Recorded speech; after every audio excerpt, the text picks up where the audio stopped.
Mempersembahkan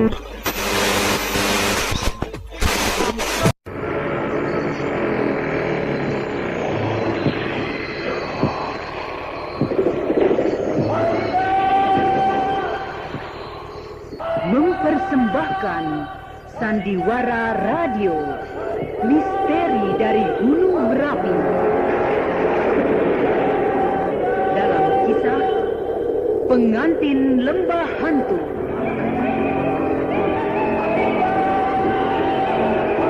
Naskah karya Asmadi Syafar dengan para pelaku Ana Rusli sebagai Rosmina, Ade Kusniati sebagai Suni, Hari Aki sebagai Samsuri, Idris Apandi sebagai Raisman, Bahar Mario sebagai Sembara, Ferry Fadli sebagai Basir, Lia Haidir sebagai Farida, dan pembawa cerita Neni Sumardi.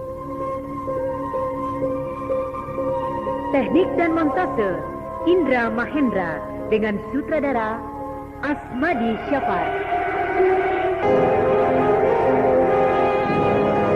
Pada bagian yang ke-9 telah dikisahkan bahwa Farida yang tanpa disadari kini sedang terancam bahaya besar yang mengerikan.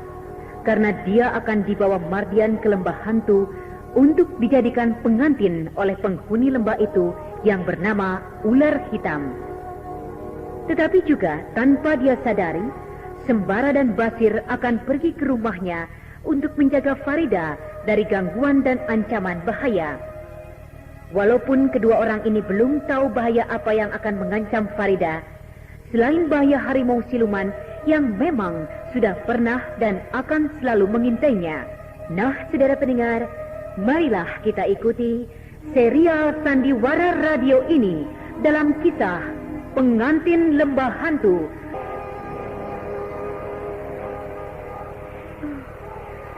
Siapa di antara orang-orang yang ada di pasar ini yang bisa aku bawa? Karena kata Pak Badirul, dia itu harus cantik, muda, dan masih perawan. Susah juga memilih orang di pasar ini. Itu. Tampaknya gadis itu cantik. Dan semoga saja dia belum punya suami. Jadi dia masih perawan. Aku harus ikuti dia. Belanjaannya banyak sekali. Dia sudah mau pulang. Bagus. Dia memilih jalan itu. Berarti dia akan melewati tempat yang sepi.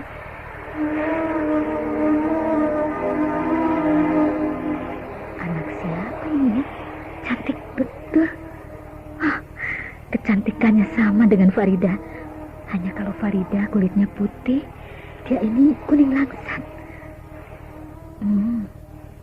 Sayang juga kalau gadis secantik ini harus aku korbankan ke lembah hantu, seperti juga Farida kemenakanku. Tapi biar saja, yang penting aku bisa sembuh. Masa bodoh mau diapakan mereka nanti di sana. Dek, tunggu sebentar. Nah, dia berhenti. Dan tempat ini cukup sepi. Tunggu, Dek.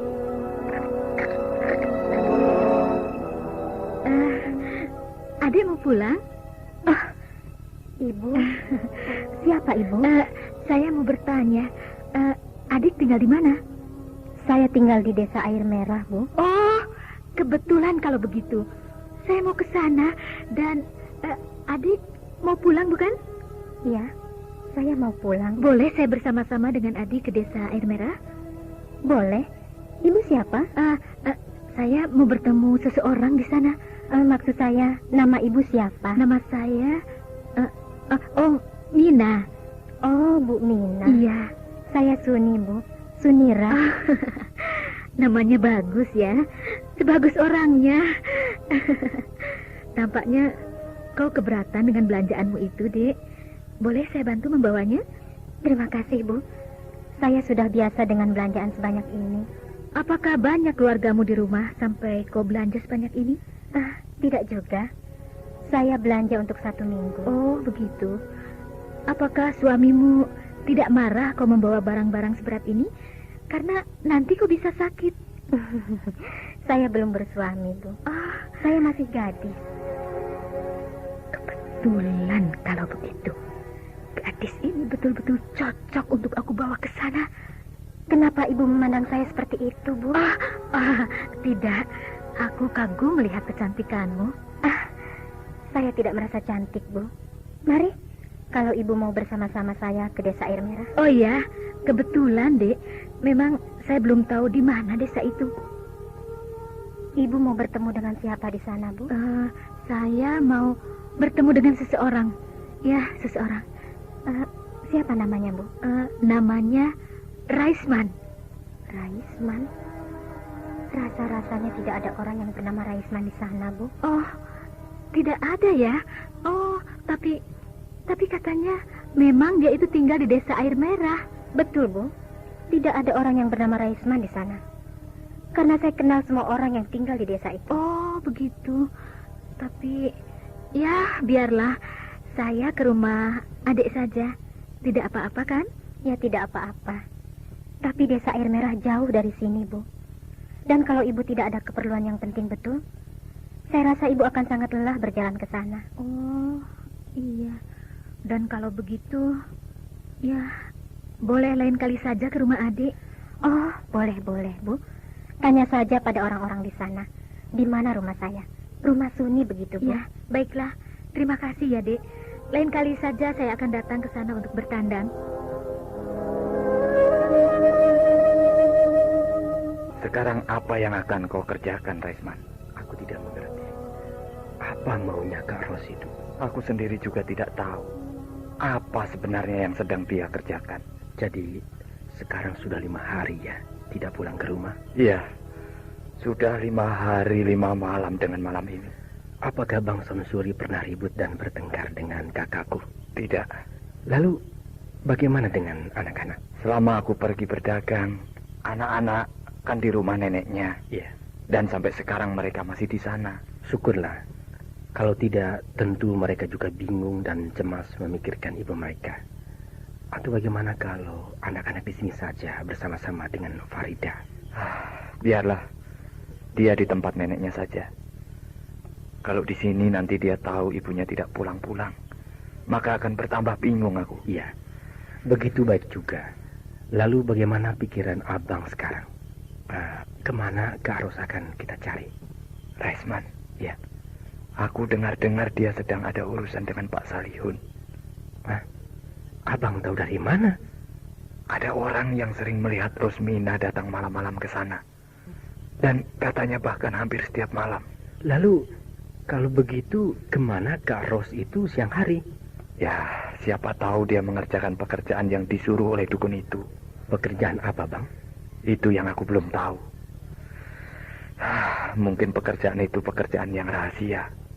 Sampai-sampai dia tidak pulang-pulang. Kurang ajar. Dukun keparat. Berani dia mempermain-mainkan kita. Kan kalau kita bertanya pada dukun itu, dia pura-pura tidak tahu. Apakah mungkin istriku itu sudah ditenung oleh dukun itu, sehingga dia tidak pulang-pulang? Kalau begitu malam ini juga kita ke sana. Kita intip apa kerja mereka. Aku sudah lama tidak memukul orang. Mari, aku juga ingin tahu apa yang disuruh oleh dukun itu. Dia belum kenal siapa Raisman rupanya. Farida. Farida. Tidak ada jawaban. Apakah dia sudah tidur? Farida? Siapa? Aku, Sembara. Kau belum tidur? Belum. Boleh aku masuk? Masuklah, Bang. Terima kasih. Duduk, Bang. Tidak ditutup pintu itu? Tidak usah. Bang Sembara kan tidak lama-lama di sini. Ya, tidak lama. Perlu apa Abang datang kemari? Perlu... aku ingin menjelaskan bahwa kau... Kenapa, Bang? Kok tampaknya gugup? Bicaralah.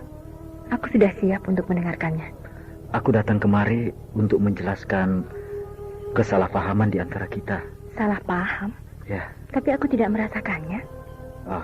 Kalau begitu, aku yang salah menafsirkan pembicaraan kita dulu. Pembicaraan kita dulu? Ya, sewaktu kau menemuiku di sawah. Oh, itu. Lalu? Aku sebenarnya akan tetap bersedia menolongmu bila kau dalam bahaya, walau kau tidak mengharapkannya. Oh, terima kasih. Tapi aku memang sudah tidak mengharapkannya. Tapi aku sudah berjanji pada diriku bahwa aku harus menolongmu. Jangan, Bang. Tidak baik. Hah? Aku kan sudah bersuami. Tentu yang lebih pantas menolongku adalah suamiku. Farida, kalau bahaya itu datang justru dari suamimu, bagaimana? Biarlah. Aku akan tabah menghadapinya. Karena aku tahu, itulah risiko yang harus aku tanggung sebagai istri. Kau tidak usah berpura-pura, Farida. Karena bahaya yang akan kau hadapi bukan kecil. Aku tahu, dan aku sudah siap untuk itu. Siap untuk itu? Apa maksudmu? Aku siap untuk diapakan saja oleh suamiku. Dan akan aku tunjukkan padanya bahwa aku memang istri yang baik, yang setia. Farida, kau berpura-pura. Aku tahu kau tersinggung dengan omonganku dulu. Padahal aku bicara begitu bukan maksudku untuk merendahkanmu.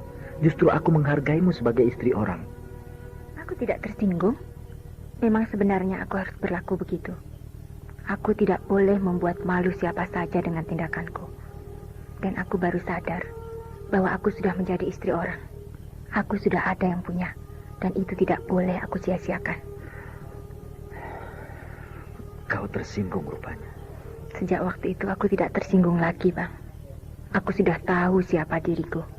Dan aku sudah tahu bagaimana sikap Abang padaku. Terima kasih. Apa kau marah padaku? Kenapa aku mesti marah? Tidak ada yang perlu kita marahkan, bukan? Nada bicaramu menunjukkan bahwa kau tidak suka aku datang malam-malam begini. Bukankah Abang yang bilang padaku? Bukankah Abang yang mengajari aku bahwa kita tidak baik terlampau dekat berhubungan? Karena kita tidak baik dilihat oleh orang-orang di sekitar kita. Jadi kau tidak suka aku datang dan hadir sekarang ini di sini? Aku suka. Tapi kalau mengingat nasihat yang diberikan Abang padaku dulu itu, maka aku juga menjadi cemas. Apa kata orang-orang nanti melihat aku menerima laki-laki tengah malam begini di rumahku, sementara suamiku tidak ada di rumah? Ya, maaf. Aku sudah membuat kau cemas dengan tindakanku ini. Baiklah. Kalau begitu, aku permisi. Ya, sebaiknya memang begitu. Aku juga tidak mau dituduh yang bukan-bukan oleh orang-orang di sekitarku. Tapi kau harus ingat, diminta atau tidak, aku akan tetap melindungimu. Aku masih seperti dulu, tidak berubah. Terima kasih atas kebaikan Abang. Tapi aku rasa tidak usah susah-susah untuk menolongku. Aku bisa menjaga diriku, dan suamiku pun bisa menjagaku. Sayang dia tidak ada di sini.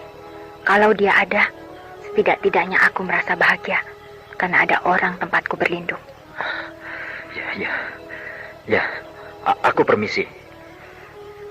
Selamat malam. Ya, selamat malam, Bang. Kau tidak tahu bagaimana hatiku yang sebenarnya, Sembara. Aku benar-benar mencintaimu. Tapi kau terlampau sombong untuk menerima kenyataan ini. Kau tidak mau menerima barang bekas. Padahal kalau kau tahu bahwa aku masih seperti dulu, aku masih suci, aku masih perawan. Karena Mardian tidak pernah menyentuh diriku. Ternyata kau memang tidak tahu bagaimana hati seorang wanita. Kau hanya mabuk dengan rasa harga diri sebagai laki-laki. Namun kau tidak arif membaca apa yang sedang terjadi di depan matamu.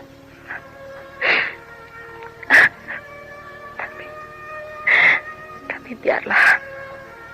Aku sudah siap untuk menghadapi segala kemungkinan yang akan terjadi pada diriku. Walau bencana itu menghendaki nyawaku. Apa boleh buat? Kalau perlu aku akan mencari seseorang yang bisa menolong dan melindungiku. Dan aku tidak peduli siapa dia.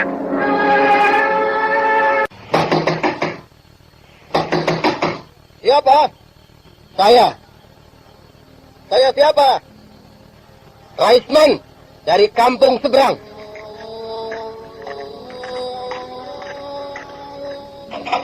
Kau perlu apa mengetuk pintu rumah orang sekasar itu, ha? Di mana kakakku kau sembunyikan, ha? Kakakmu? Kakakmu yang mana? Kakakku Rosmina. Jadi kau menuduhku menyembunyikannya, ya? Sudah 5 hari dia tidak pulang ke rumah. Jadi kalau dia tidak pulang ke rumah, berarti aku yang menyembunyikannya, begitu? Buat apa aku menyembunyikan Rosmina di sini? Dia kan sering kemari, Pak. Ya, memang dia sering kemari. Buat apa dia sering kemari? Buat apa? Menurutmu buat apa? Karena aku tidak tahu, maka aku bertanya padamu. Begitu. Dia kemari untuk berobat. Berobat? Apakah dia itu sakit, Pak? Biasanya kalau orang berobat, tandanya apakah dia itu sakit atau sehat? Apa sakitnya? Jadi kalian tidak tahu apa sakitnya? Sayang sekali. Apa sakitnya, Pak? Tanyakan sendiri pada istrimu. Baiklah. Sekarang aku hanya ingin tahu di mana Rosmina kau sembunyikan. Kau jangan bicara seenakmu di sini. Aku tidak peduli. Yang penting bagiku, kakakku harus aku temukan sekarang juga. Jadi kau menuduh aku yang menyembunyikannya. Ya, terserah. Aku tidak mau tahu itu. Kau ingat, kau berhadapan denganku, Salihun yang bergelar singa perkasa. Jangan sampai engkau aku terkam sekarang juga. Aku bernama Raisman. Sudah siap untuk mengeluarkan isi perut singa. Kurang ajar. Mari kita lihat siapa yang akan jatuh lebih dahulu. Aku atau kau? Orang yang tidak tahu diri. Maaf Pak.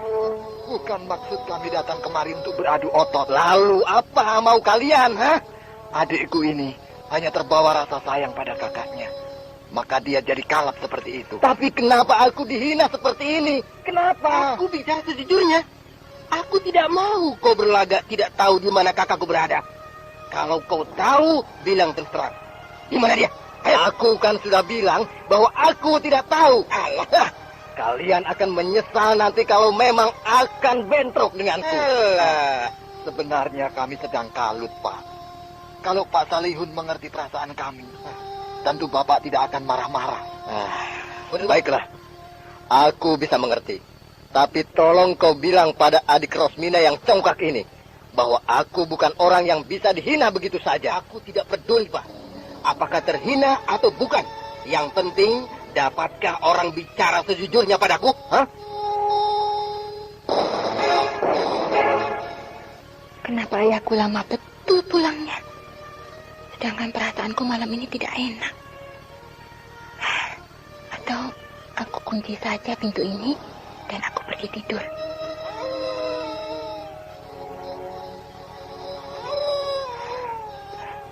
Lolong anjing. Persis seperti di rumah Tuan Reni dulu keadaannya.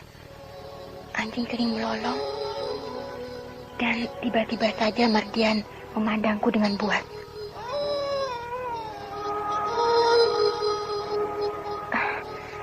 Ya, sebaiknya pintu itu aku tutup saja. Hatiku jadi berdebar tidak karuan.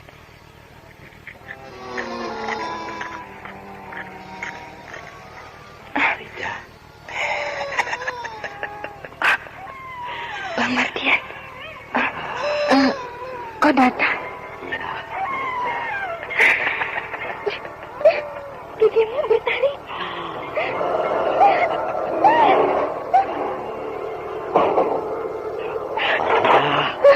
Buka pintu. Tidak, pergi.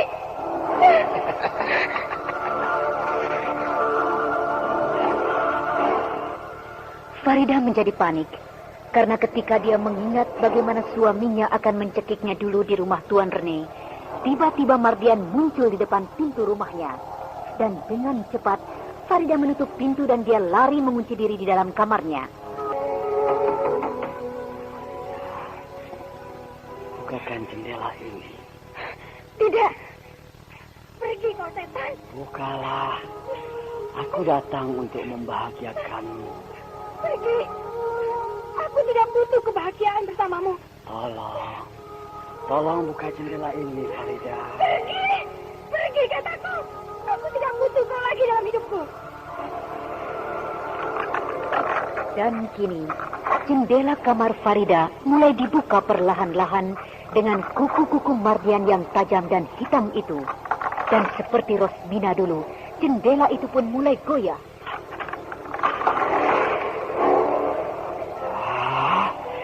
Cepatlah, aku kedinginan di sini. Kukunya sudah mulai masuk dari celah-celah jendela itu.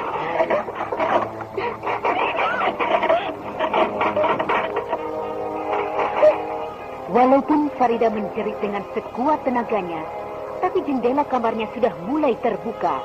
Dan tampaklah wajah Mardian yang bertaring dan kaku itu memandangnya dengan tajam.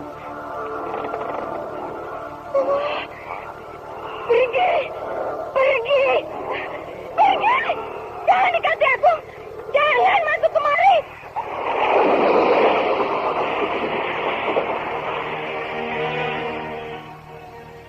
Siapa kau? Kau tidak usah tanya siapa aku. Kenapa kau halangi aku masuk ke kamar istriku? Karena kau masuk untuk mencelakakannya, bukan? Baik.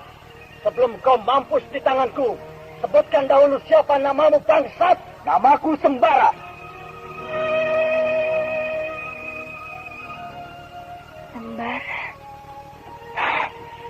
Dia yang menolongku. Baik. Kini bersiaplah kau mati di tanganku.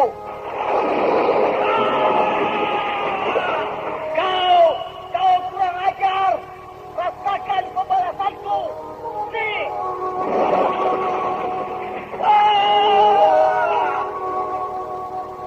Pergilah kau. Sebelum kau yang harus mati di tanganku. Baik. Tapi kau tidak akan lepas dari ancaman pelindungku. Siapa pelindungmu? Tirul, alias si ular hitam. Baik. Bilang pada si ular hitam. Aku siap menunggunya di mana saja. Baik. Bersiaplah kau mati bila dia datang menghukummu. Mardian sudah pergi. Tapi kenapa ada suara harimau? Ataukah Mardian harimau jadian? Kalau memang benar, alangkah malamnya nasibku. Tersumikan orang yang sewaktu-waktu menjadi harimau jadian.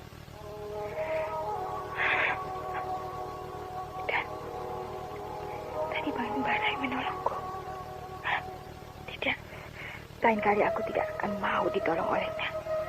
Aku harus cari orang yang bisa menolongku.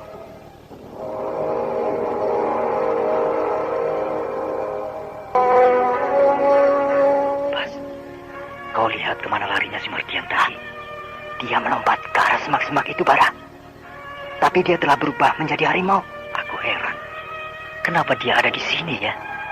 Katanya dia pergi melanjutkan sekolahnya. Mungkin tidak jadi, Bara. Karena dia takut dengan penyakitnya itu. Tapi orang tuanya sudah menyusulnya ke tanah Jawa. Berarti kedua orang tuanya tidak tahu kalau anaknya tidak jadi berangkat ke sana. Ya. Mungkin juga. Mungkin dia mencari orang pintar yang bisa mengobati penyakitnya. Buktinya, tadi dia menyebutkan nama seseorang padaku. Sebagai pelindungnya. Siapa nama orang itu, Bara? Namanya Badirul alias ular hitam. Ya, ular hitam. Ular hitam.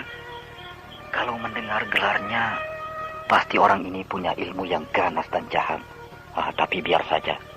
Mardian tidak akan bisa sembuh oleh kutukan Datuk Panglima Kumbang. Datuk Panglima Kumbang? Ya, hanya dia yang bisa menyembuhkannya. Datuk Panglima Kumbang. Ya, kenapa? Kau kenal dia? Iya, aku pernah ditolongnya. Sewaktu mukaku kena cakar binatang siluman itu, dia yang menyembuhkannya. Sewaktu kau menolong Farida? Iya, mukaku robek kena cakarnya. Dan sesudah diobati oleh datuk itu, maka tidak ada bekasnya sedikit pun. Kau beruntung, Bas. Kalau tidak, pasti mukamu akan cacat seumur hidupmu.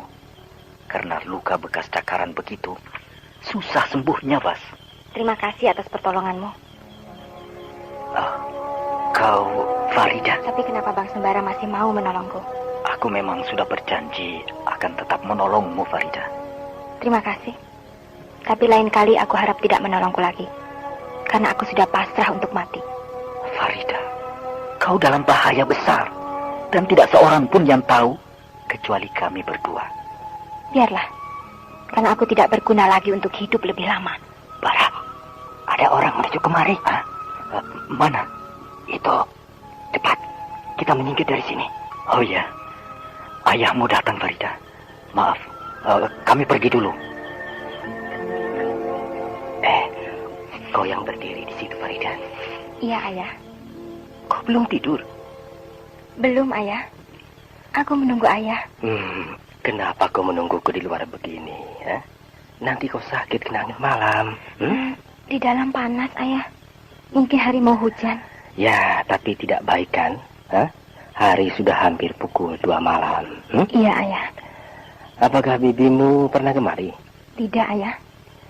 Juga kau tidak pernah berjumpa dengannya di tempat lain? Tidak, Ayah. Ya.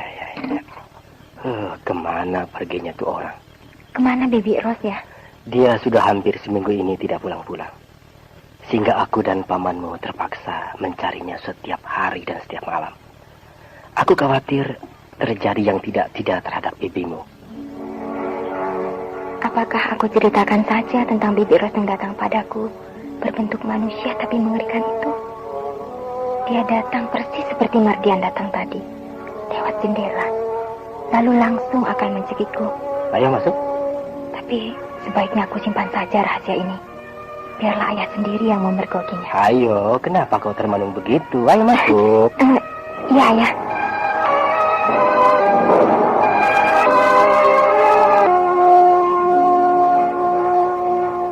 Kau dengar pembicaraan mereka, Bas? Dengar? Iya. Bibi Ros sudah hampir 1 minggu tidak pulang ke rumah. Kemana perginya siluman itu? Apakah dia juga pergi mencari orang pintar yang bisa mengobatinya? Mungkin saja, tapi dia tidak akan berhasil. Siluman laknat. Atau dia pergi ke rumah Pak Salihun? Mungkin saja. Tapi tampaknya dukun itu tidak tahu bagaimana cara mengobatinya. Dan jangan-jangan dukun itu yang akan diterkamnya. Bara, apakah perlu kita selidiki tentang Bibi Ros itu? Buat apa? Ya, siapa tahu dia sekarang sedang berkeliaran mencari mangsa baru. Ya, betul juga. Kasihan kalau ada orang yang dibantainya nanti.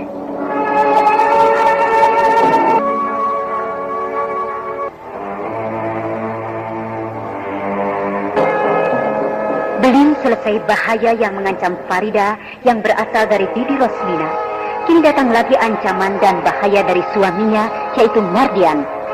Sehingga Farida betul-betul di dalam ketakutan. Dan anehnya, dalam keadaan kritis seperti itu, selalu saja ada yang menyelamatkan wanita yang malang itu. Dan kali ini pun, Sembara yang datang menyelamatkan dirinya.